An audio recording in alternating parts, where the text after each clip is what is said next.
France in the early 1400s was a land of beauty and deep problems. The countryside was divided, ruled by powerful local lords. The king in Paris struggled to control his realm. People spoke different languages and followed different customs. France felt like a patchwork, not a single nation. The king's power was weak, relying on nobles for soldiers and support. These nobles often fought among themselves, some even siding with England. Taxes were hard to collect, and laws varied from place to place. The land was rich, but most people were poor. Famine and disease made life a daily struggle. The English king claimed the French crown, watching for any chance to take more land. Tensions grew, and France stood at the edge of collapse. Enemies threatened from inside and out. No one knew a long, painful war was about to begin. The stage was set for a great conflict, but also for the slow birth of something new, modern France. The coming war would change everything. France was about to be tested like never before. The 100 Years' War began in 1337. Two kings wanted the same crown, Edward III of England and Philip VI of France. Their dispute became a war lasting more than a century. It was a series of battles and uneasy truces, dragging on for generations. The English won early victories, thanks to their deadly longbow. At Crécy and Poitiers, French knights fell, and even the king was captured. French peasants suffered most. Armies burned farms, stole food, and destroyed villages. Hunger and fear spread everywhere. The war was not just on battlefields. Cities changed hands, and people never knew who would rule them next. The French king's authority weakened as the English ruled parts of northern France. Families were torn apart, and many felt abandoned by their leaders. The war seemed endless. Hope was scarce. Yet, even in darkness, something was changing. People began to see themselves as part of a bigger whole. The war, terrible as it was, quietly forged a new sense of belonging. The struggle was shaping a new France. The pain of war was teaching unity.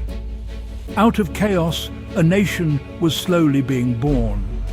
The French spirit was awakening. The seeds of national identity were being sown. Life during the war was harsh for ordinary people. Soldiers left ruin behind, burning crops and homes. Many fled to forests or mountains, hiding from both armies. Others rebuilt, only to lose everything again. The Black Death swept through, killing millions.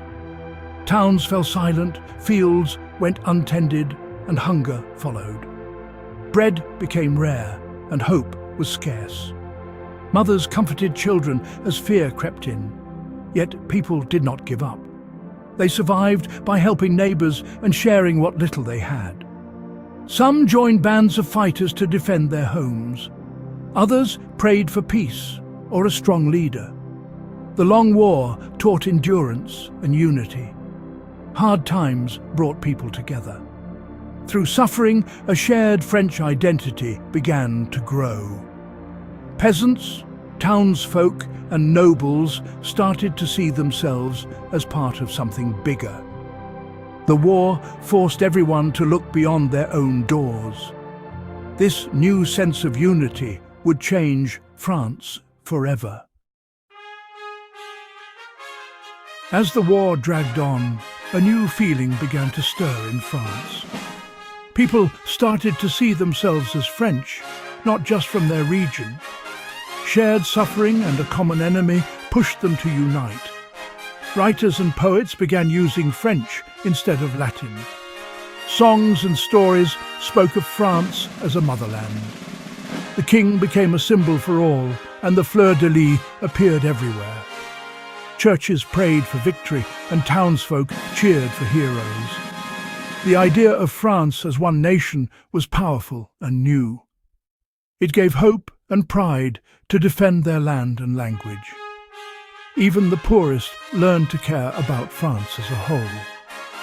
By the end, most people felt they belonged together. They had fought, suffered, and survived as one people.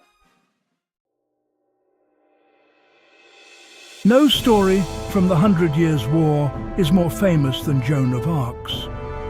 Joan was a peasant girl from Domremy who believed God called her to help France. At 17, she went to the king and convinced him she could save the country.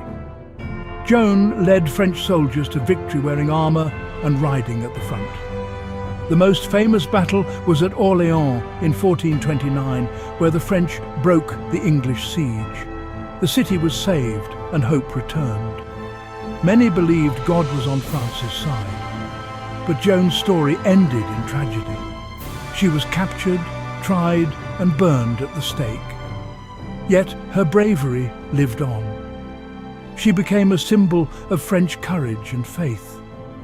People remembered her as the girl who believed in France when others had lost hope.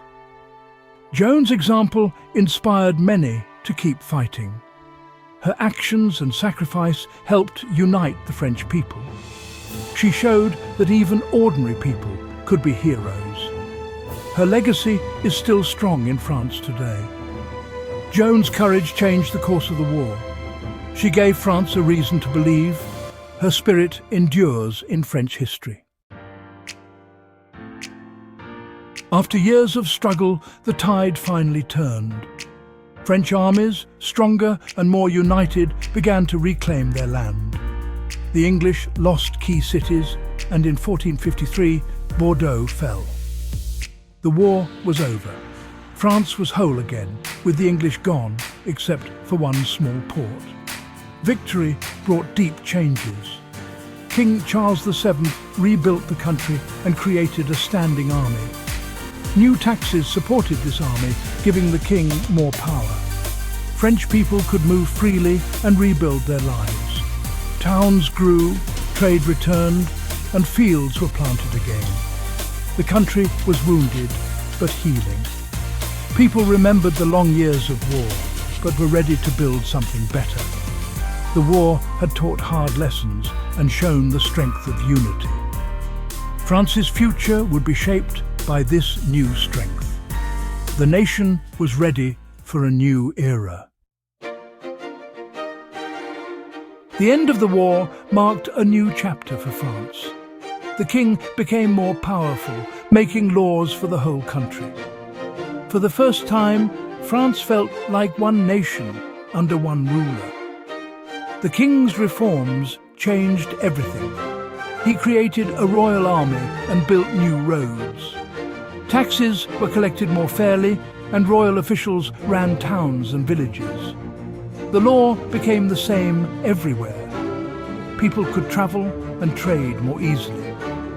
Other countries watched as France grew stronger and richer. The king's power brought peace and stability. This new unity made France stronger than ever. France was ready to look beyond its borders. With peace at home, France began to look outward. The changes from the war made bold adventures possible. French explorers sailed to Africa, Asia, and the Americas. They searched for new trade, lands, and glory. This age of exploration showed France's new strength. The United Nation was ready to build an empire. French language and culture spread far and wide. All this was possible because of changes forged during the war.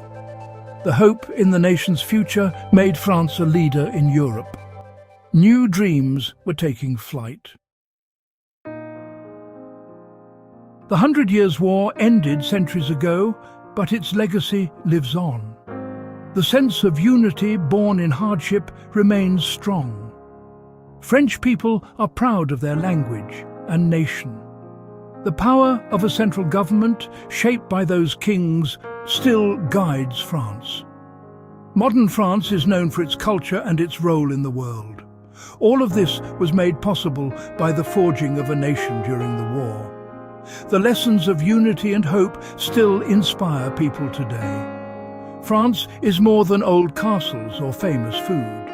It is a country that survived, united, and grew stronger through challenge. The spirit of that time still lives on in every French story.